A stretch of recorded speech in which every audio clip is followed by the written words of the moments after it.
The day so many of us look forward to is finally here. It's Friday! And you know what that means on Jasiri, hot topics and hotter takes. So once again, welcome to Jasiri, where we ask the tough questions and follow the truth no matter where it leads. Let's let you know that again, it's hot topics. Play the montage.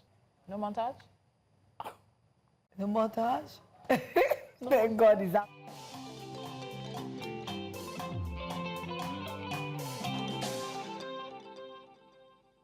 We're going deeper into one of the hottest topics of the week. A recent police directive warning against indecent dressing in Delta State has sparked outrage and raised serious concerns about policing, personal freedom, and the boundaries of the law.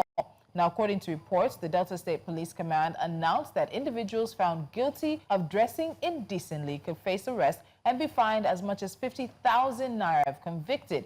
But what exactly counts as indecent? Who decides that, and under what legal framework? Joining us now to speak directly to the controversy on this hot topic is Victor Oj, National Coordinator of Nigeria Civil Society's Alliance for Democratic Change, and of course a former Senior Special Assistant to the Delta State Governor. Victor, welcome to Jasiri. Good morning. Thank you for having me. It feels good to be here to address this sexual and gender-based violence today. Thank you. Thank you very much, Mr. Victor Oj. Let's start with clarity. There's been a lot of online debate and media attention around the directive. What do you think the police mean by indecent dressing? And under what law or statute is this enforcement going to be carried out? Actually, the police misinterpreted the law. That is not what the law stated explicitly. You know, Section 29, subsection 1 and 2 of the Violence Against Persons Prohibition Law of Nigeria, federal and state, domesticated in the state government. That is the part of the law that the police cited for these enforcements. You know, this was a misinterpretation against the girl child law that affects the girl child, the women, you know, who are always vulnerable to domestic abuse or violence, you know, in the society. I got to know about this, that was on Sunday, last week Sunday. So immediately I got this publication that I'm seeing on the screen. I had to publish that there will be a live broadcast, because every Sunday from 8 to 9 p.m. on my social media platform, One Box Nigeria, I usually educate and enlighten Deltas, you know, when they come online, based on the issue that we have for that week. So I had to start addressing the issue where I had to educate and enlighten our people of Delta State.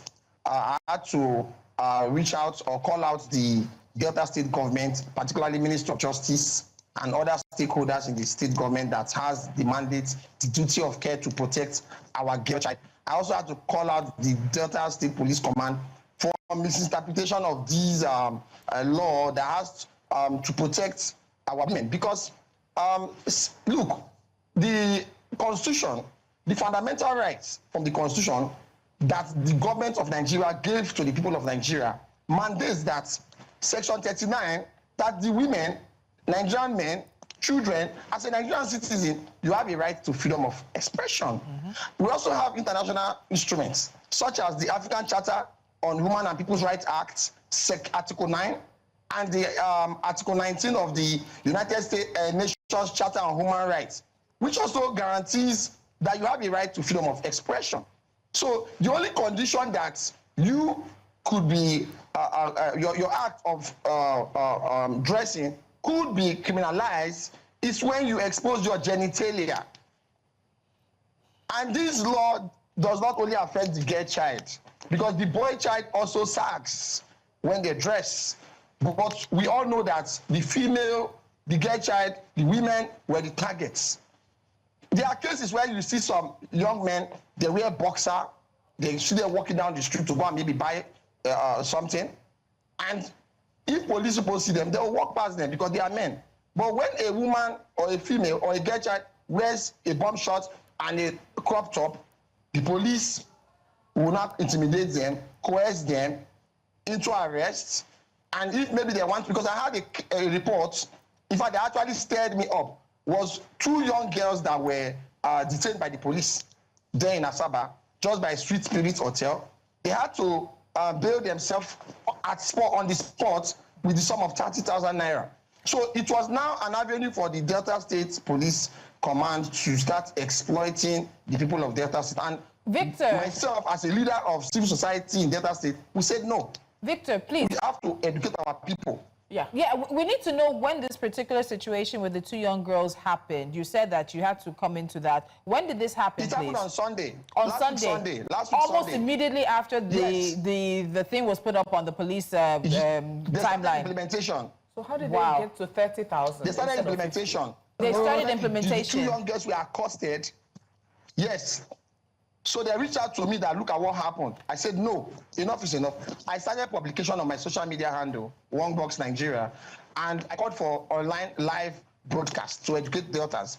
So that was why I started the campaign, because I was actually the one that started the campaign, you know, on social media. Okay, Victor, that the police cannot criminalize the way the people of Delta State will dress. Okay. Our women have a right to express themselves the way they want. Victor, dressing is not a crime. After all, in South Africa, they have the Zulu culture that even the women will not even wear anything while they are celebrating their culture. Okay, Victor, so I want us to talk about, if you can hear me. Be exempted. Yeah. Victor, I want us to talk about the subjectivity of the matter even. Now, for the average citizen, the concern is the vagueness, right? So is there a written, publicly accessible guideline for what qualifies as indecent dressing? Because we've heard that, you know, the police, when they see you and feel like you're indecently dressed, they would arrest you, and then you have to wait for the judge to also use his own discretion to determine whether or not you're indecently dressed. So is this based on the police officers, the judge's personal judgment?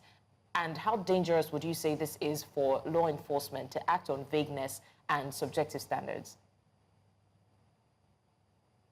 In fact, there is good news. There's good news from Delta State. The Ministry of Justice made a publication that any police officer that is found wanting, that makes attempt or makes any attempt to exploit or extort any Deltan with the claim that the Deltan or the resident or citizen of Delta State dressed indecently, that the Department of Public Prosecution should be contacted for such act from the police. So, and which also, in fairness to the Commissioner of Police, Delta State, he's been making efforts since April after I resigned and my colleague, Habisi Kwamnishu, also resigned because of the insecurity in the state. They have done so much with respect to addressing crime control, with respect to going after these kidnappers in the ungoverned region of the states. You know, but we want them to focus more on the anti-grazing law that usually affect the farmer herders clash. So we want them to focus more on crime control. So there's nobody that can say this is how you dress or this is indecent dressing. But what the provision of the violence against persons prohibition, section 29, subsection 1 and 2, made it clear that is only when you intentionally expose your private parts as a boy child or as a girl child, exposure of genitalia, not dressing, not wearing bomb shorts or crop top like we see on the image of the Nigerian police publication, which they have deleted from their social media handle. They have deleted it the moment the Ministry of Justice made their publication to address the abuse of office from the police, the misinterpretation of the VAP law, section 29. Victor, let's try and flesh this out a little bit, because I think the issue a lot of Nigerians have, and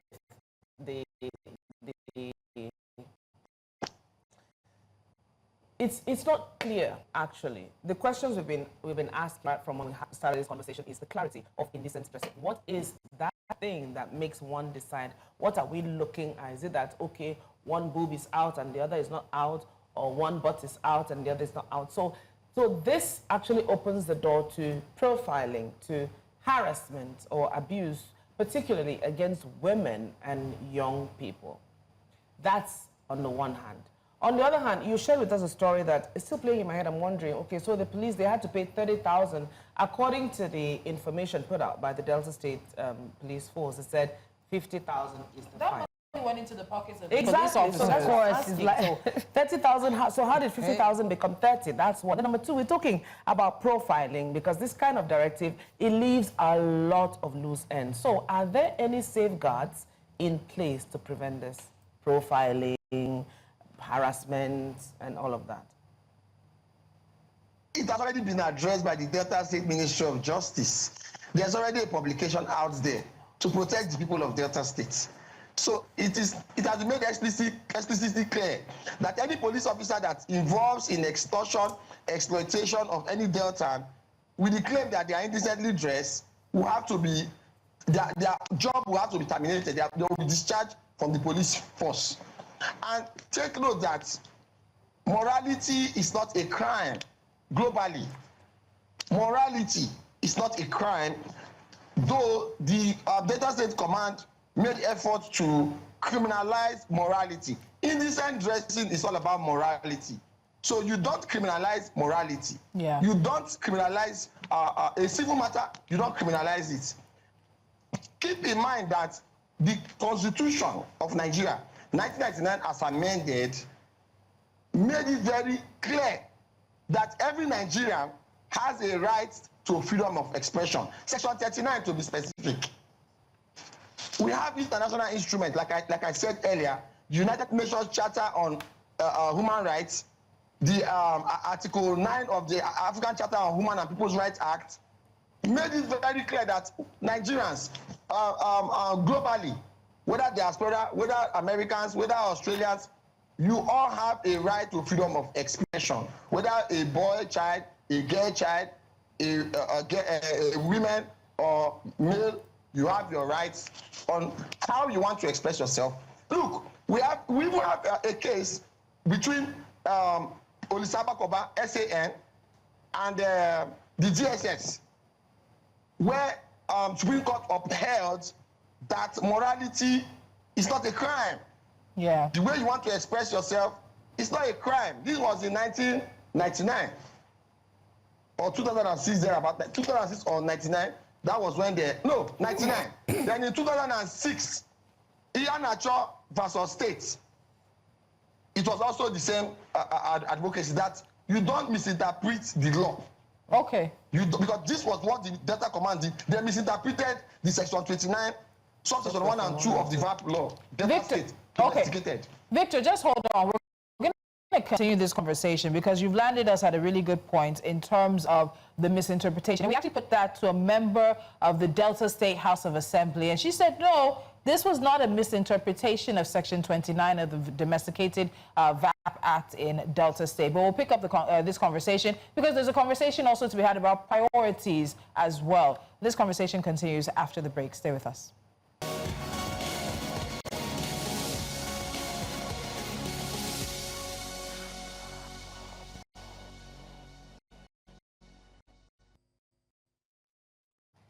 All right, thanks for staying with us. It's still Jasiri. Now, recently, the Delta State Police sparked national debates with a directive warning residents against indecent dressing, in quote, a move that's raised legal, ethical, and civil rights concerns. But what exactly does the directive mean?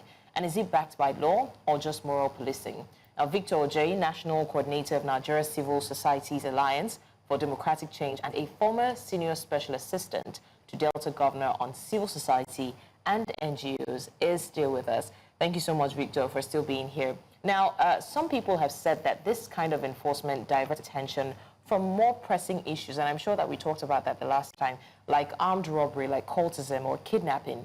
So why is indecent dressing a priority? Why is it at the forefront right now for the police in Delta State?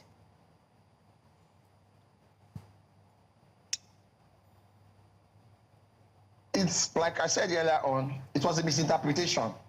Of which the Delta State Ministry of Justice made a publication to address this misinterpretation of the Delta State VAP law that was domesticated. Funny enough, I was part of the team 5 years ago that did editorial to the SGB aspect of the VAP law. here at Abuja, through the Action Aid International, NGO, I was the one that represented the south of Nigeria at that conference where we came together, the 6 geopolitical zones of Nigeria. We had to address the federal aspects of the VAP law. So that's why you see that I'm well informed about these aspects of a violation, a misinterpretation by the Delta State Police Command. Mr. OJ, so supporters of this directive argue, and they've been very vocal about it. They say it's about preserving morality and cultural values. On Wednesday, we had Barrister Bridget Anyafulu, who is a member of representing Oshimili South in Delta State House of Assembly, and that was her line of argument, basically. So what do you make of this? Are we going to be navigating, you know, cultural values and morality with matters of law? Because there seems to be like a tension between the two. We have constitutional freedoms on one side, cultural norms on the other side. So how are we going to find a balance in between these two things? I have made it very clear that we have Supreme Court judgments. Ianacho versus State 2006 made it very clear that you don't mix morality with the law or constitution. They are two separate entities. The constitution, look, every Nigerian, when you are giving birth to, you have a human rights. Then the government now gives you fundamental rights. Those laws, those provisions that protect you as a Nigerian citizen, as enshrined in the Constitution, 1999 as amended.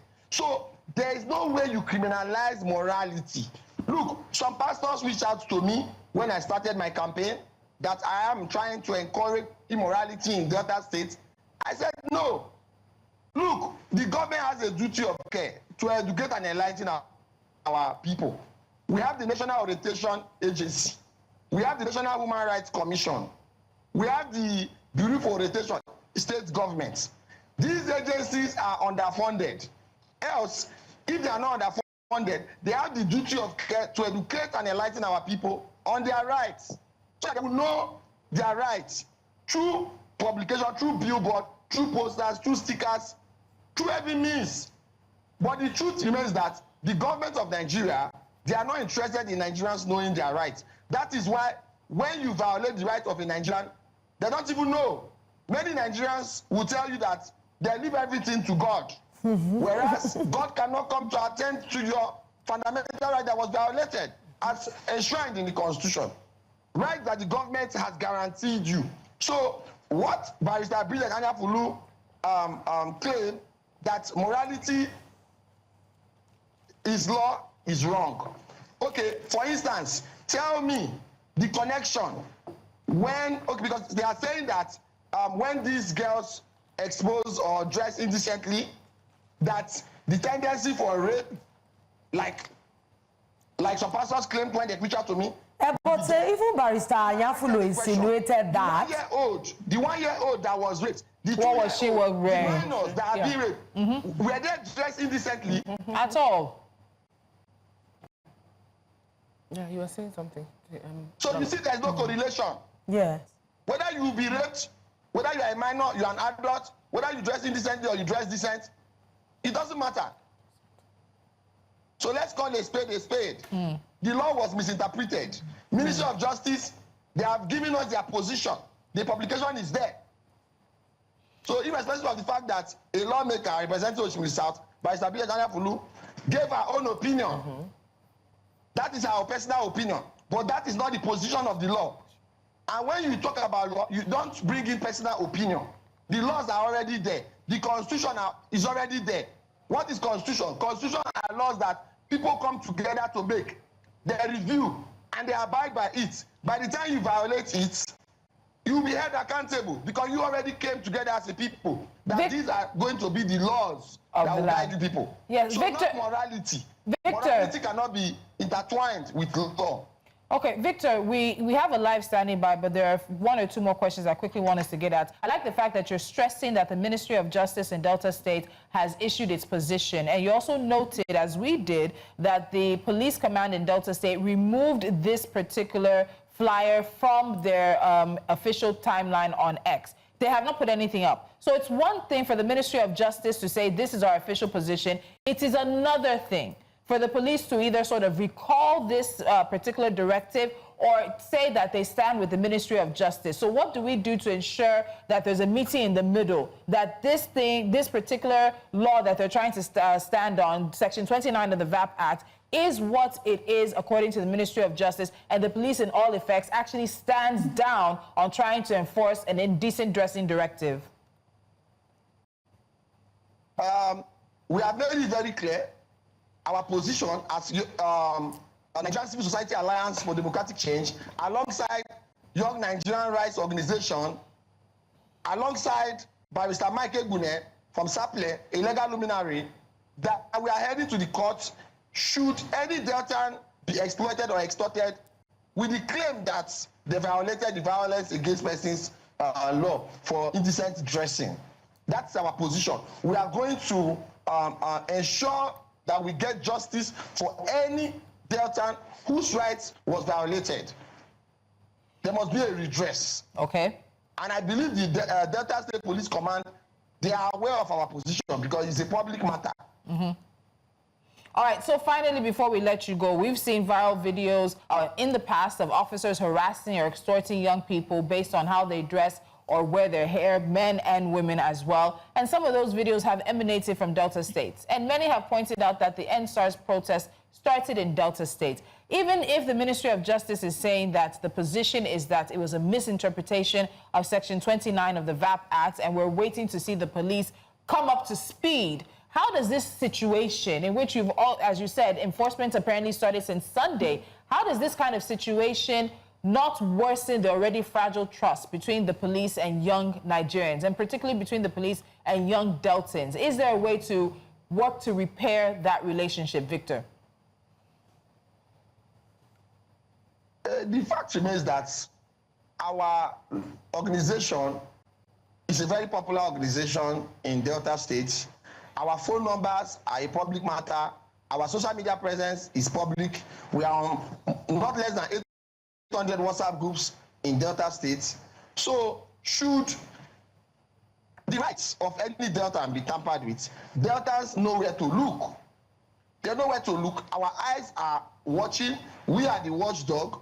We are watching the Delta Police Command, you know. And in fairness to the Delta State Commissioner of Police, CP Abani Wanda, I believe he's going to do the right thing. He's going to do the right thing because he knows that we are a straightforward organization and we have integrity and trust of the people. We are going to protect whether state actor or non-state actor. We are there to stand for them. Okay. All right. Now, this conversation has raised more than a few eyebrows, and rightly so, because when it comes to policing, a democratic society, clarity, legality, and public trust are non-negotiable. So thank you, Victor Oje, National Coordinator of Nigeria Civil Societies Alliance for Democratic Change, for joining us for this conversation. Thank you for having me. All right, we'll definitely watch out for any more updates. Now, after the break, we will share our thoughts on this matter. I know that the ladies are waiting too, so stay with us. We'll be right back. Are we sharing our thoughts or sharing Wiki's thoughts?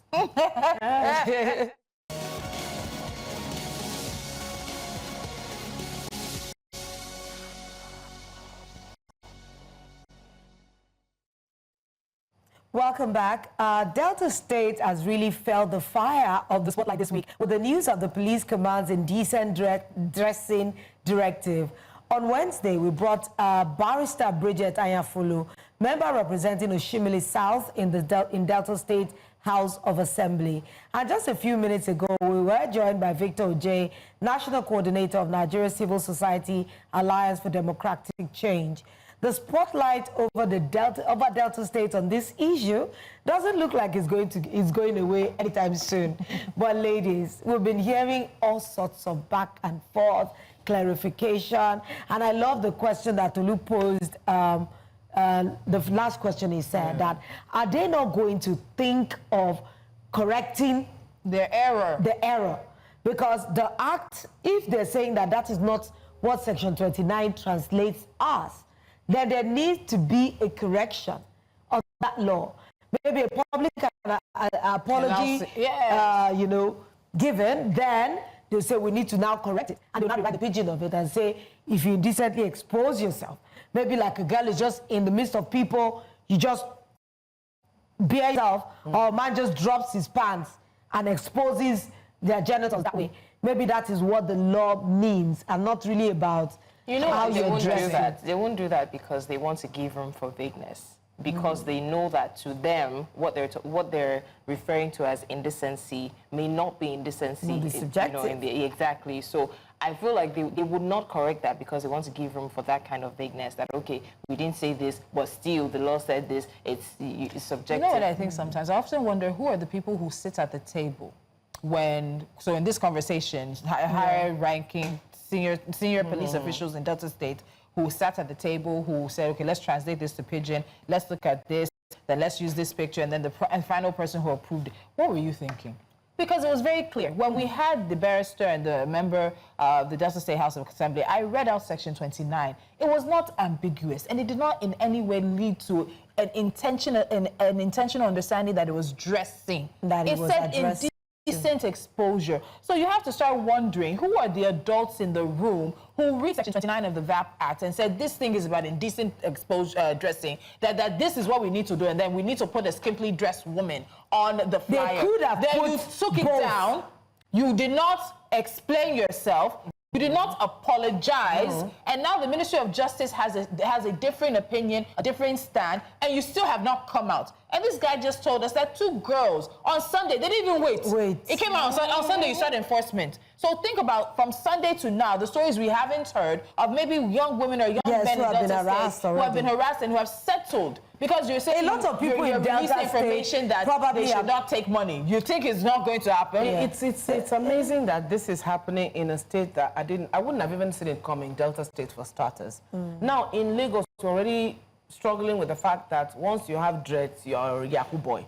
Once you have your profile in a certain way, that's in Lagos. Now, as this conversation was being had, I was just thinking, suppose it will not be far-fetched if we see other states deciding to follow suit. Are you kidding me? But that's what the House of Assembly members said, that they expect that other states will pick up in helping to protect our morality. Are we morality policing now? That's the because thing. I don't understand it. Matters of law and moral values and cultural values are different. That's why, and that is why I would keep saying that there must be a definition.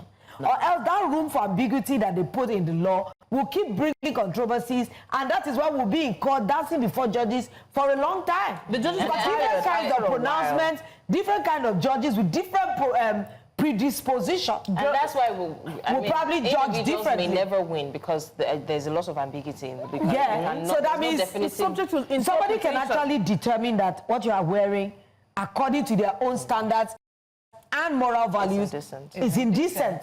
And then you'll say, what do you mean by it's indecent? No, we can see this maybe the outline of what your underwear showing. And then that might be our guest, was it yesterday, said something in the line of then individuals can defend themselves. I just laughed because how do you tell a judge, oh no, you're not seeing right, what I'm wearing is actually decent. And do you know, I even want them, I want to know how it's going to play out in court. Probably the accused will be in the dock and will be wearing something else, and they will bring the dress out. No, remember that they said that you might even spend the night in jail. Yeah, so it's what so you're that wearing. means you are still wearing that what you're wearing, and unfortunately, if you ended up being arrested on a Friday, you know what that means in Nigeria. That's because Monday. what she said and that's what they're going to be looking for the judges to decide and determine. And in this Nigeria, where we even have cases of issues that are even more delicate and that needs even more quick attention, don't get attention for weeks. That means our prison service is not even big enough because a lot of indecent dressers will end up becoming a waiting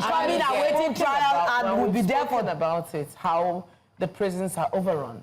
with crimes, with now things. we're adding indecent dressing. And now you're adding indecent. That's what I'm asking. Is this what we really need at this time? So this is also laughable. the point. I go back to what the the member of the State House of the State House, the Delta State House this Friday. I want to go home. What she said, and it just makes me realize at the end of the day, we all seem to have different priorities. Yeah. Because she talked about the fact that the law also talks about rape and incest, and then it also makes me think, if this same VAPT law talks about rape, incest, domestic violence, gender-based sexual and gender-based violence, why was the choice of what to focus on first? Indecent dressing. Maybe somebody higher up was harassed by an indecently dressed lady, and he just woke up and said, you know what? This thing is wrong. This thing is wrong. How could she have worn that kind of skirt? My focus was on her throughout the Or somebody higher up is at the risk of losing their husbands to ladies they feel are in. That one, that's it another has angle. to be angle. There must be some angle, because with the rate of insecurity, look at the anti-grazing law that is costing a lot of problems for the people of Delta State. One, they cannot go to their farms, they need to plant. Is it not the same it's called Delta escalating violence between about herdsmen. missing children recently? Oh. Is it not the same Delta that there was a protest of young people recently? And in all of that, Of these, Delta State decides to shine the light on indecent dressing. And unfortunately, I was in Delta last month too. Maybe it's us. Maybe we don't the month understand before. the link between indecent dressing and criminality in Delta States here in Lagos. Yeah. Maybe we're looking at it at the jaded and exposed eyes of Lagosians. Yeah, and it's not a big issue to us. Maybe it is a massive issue in Delta. If we're criminalizing, I'm wondering what Even is as the I'm link. saying it is not- Yes, it's not the even criminality. it's not Because if working. you even want to hide weapons, you can't hide weapons under a crop top. You can't have weapons in a bodycon dress. In a bodycon dress, I don't know.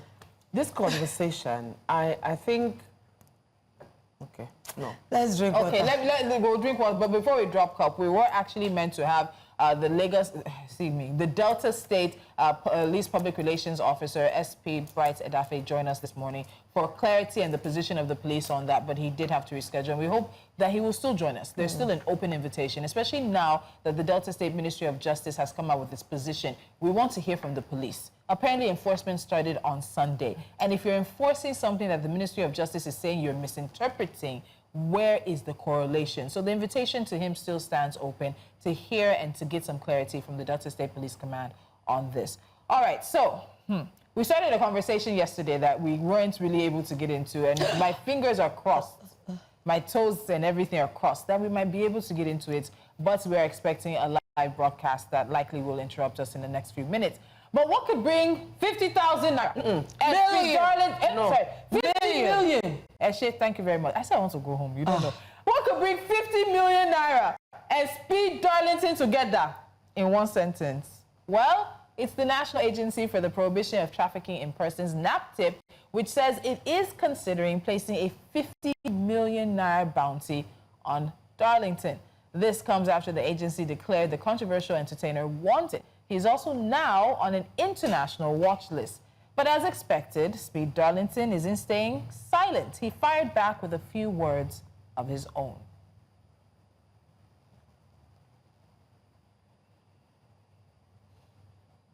This video is for NAPTIP. No, not attention. All this wanted you post away when I blast everywhere. You need to take down. I'm not coming. You hear me? I'm not coming. I have not committed any crime. All I did was speak. Irresponsible talk is not a crime. I'm not coming. Okay? Where is your evidence? Who is the complainant? Eh? When I want to use me, collect social media clouds. Hey, look at us. We are doing our job. We summoned a celebrity and he came. I was born here too. I know the psychological mind game when I want to use my name play. 2.5 million is what I charge for appearance. When I go pay me 2.5 million plus round trip ticket for me and my PA to come, because I call that appearance. You feel me? Because I know you guys have no evidence. There is no crime. All I did was try to trend. You have no evidence, you have nothing. I needed you guys to see Lolo's face. I even wanted you to see Catherine's face as well. Excuse me. Blessings, please, before we continue, please. You know we're on the time, we have a time. They're breathing down our head. Okay. Our neck is itching. Please stop. How did we get here? Let's rewind. No. Wait now. Relax. Now, on the 27th of May, Children's Day to be exact, Speed Darlington went live on Instagram and casually claimed he had slept with a 15-year-old girl on Children's Day. The internet exploded, and so did NAPTIP. He later brushed it off, saying it was all cruise, a PR stunt to promote his new song, Village Girl. But the authorities weren't laughing, obviously. And NAPTIP invited him for questioning twice, on May 30th and again on June 2nd. He ignored both. Then on the 27th of June, NAPTIP officially declared him wanted, listing serious allegations: statutory rape, cyberbullying, child abuse, cyberstalking, and spreading false information involving a minor. NAPTIP spokesperson Vincent Adekoye confirmed that they are now working with the Nigerian Immigration Service and the police and the DSS and Interpol to track him down. There are also unconfirmed reports that Darlington may have already fled the country. A video surfaced last week showing him at what looked like an airport, bags in hand, seemingly unfazed by the legal storm around him. The story is far from over. I will be watching closely as it develops, but we have a few things to say about this story. That thing on his head is what? Is that a hairstyle? You should know his hairstyle by now. It's not, I even thought he was wearing this thing, the hairstyle. He has even started wearing this one. This thing that looks... Is it that? I find the guy... It's antenna, true. It's an antenna. You know, it's an antenna. Is someone they should check for mental... I think we whether had it's reactions. mental capacity. We had reactions to this before we get into. No, we did reactions yesterday. I want us to get into it. We just took one reaction. We have them breathing down our neck. Thank you. I actually believe that this guy has some kind of mental imbalance because you came out... But he's right. Was his crime? Didn't follow the whole issue, but did he rape anyone? If he did, where's the person or where's the underage he allegedly slept with? Because I'm lost. If you post a video of yourself where you made irresponsible statements such as I sleep with 15-year-old girls, the authorities have every right to invite you for questioning. The police, not NAPTIP, should have invited Darlington for questioning. NAPTIP declared him wanted. Able President, please watch the way you talk. There is no rule of law in Nigeria, or we, your fans, love you and won't be happy if the Nigerian government puts you behind bars for no reason.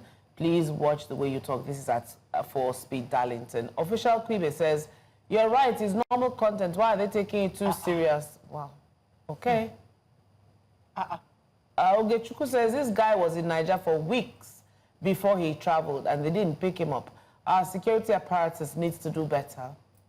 So I actually agree with that because the moment NAPTIP invited him for questioning, he didn't come. His name should have been with the Customs and Immigration at the airport. His international passport should have been flagged. He should not have been able to travel out of the country. I think they didn't act in time. You know, what I'm so much more disturbed by is just talk. I was going to tell Lolo to take back her statements. Speed Darlington is not the one with mental issues. Nigerians are. There's nothing wrong with Speed Darlington. And if you're giving him the justification of mental issues, you're in a way coddling and excusing his behavior. It is not an excuse. You're trying to look for an understanding. I am looking for an understanding that will make a rational person go on social media and blatantly clout. It is a drug. Clout is a drug. What is driving Speed Darlington? What has been driving him? The issues with Burna Boy, the insinuations he made around Diddy and Big is clout. It is clout that drives and fuels him. If we excuse everything with clout, and nobody... No, it's not an excuse. It is to say that is what drives them. Darlington didn't start today. Darlington started that is like openly admitted to thousands of people. Content years ago, he started with that. It's always been clout. I pandered to what Blessing said. But there's something wrong with us as a people because we are the ones that gave him ear. We gave him a fertile ground. Who looks to Speed Darlington and say, President? Who does look at Speed Darlington and say, Speed Darlington is that guy's fertile ground to plan and thrive. No, what celebrity? Not a celebrity. Somebody to look up to. A role model. No. Darlington is a lot of you know, people's when model. a man He's a lot just... of people's celebrity. He's a lot of people's president. He's saying He's a lot of people's... charge for Akara. Is that not how they picked him up when he came back into the country during the Burna Boy issue and he was in prison because he did not honor the invitation of the police? The same country he's running to, does he want to try it? That's what I'm saying. That does he want to try it in the U.S.? Exactly. Police will invite you. You'll do a live and tell them that you don't come, that they can only, it's 2.5, and that we must pay for your PA to come with you. You know, I just found out that in this country, the things that we ought to take serious are the things we trivialize. And you'll be wondering that, how can a Speed Darlington be missing? How is he someone they need to be putting a bounty on his head? I'm just confused. Are we talking about a terrorist or a serious fugitive who has committed loads and loads of crime? They're saying this guy, that they know where he lives. I think also... Don't finish that sentence. Let's go on a break. We'll be right back. How is he missing?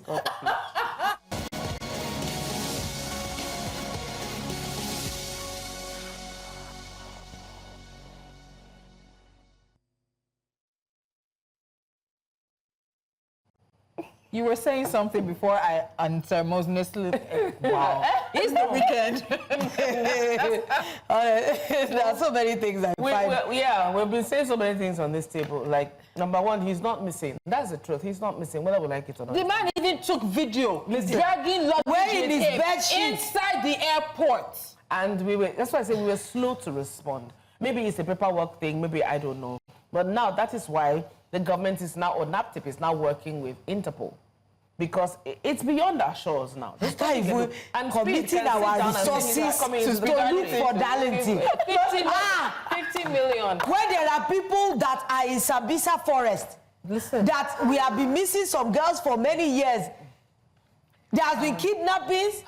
Those are the people that are worthy of bounties. Are not coming blatantly. Do you know, I can tell you that if you looked at if you looked at his followers before this issue, and you look at his followers now, his followers have increased. So you know, we spoke to Bridget Ayanfulu, and when we were talking, you could see the shock on all of our faces when she made a correlation between the way a woman or a young girl is dressed and coming to make allegations of rape the next day.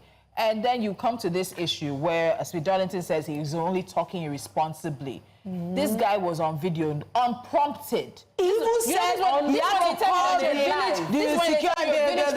the cleaner behind you to come and clean unprompted.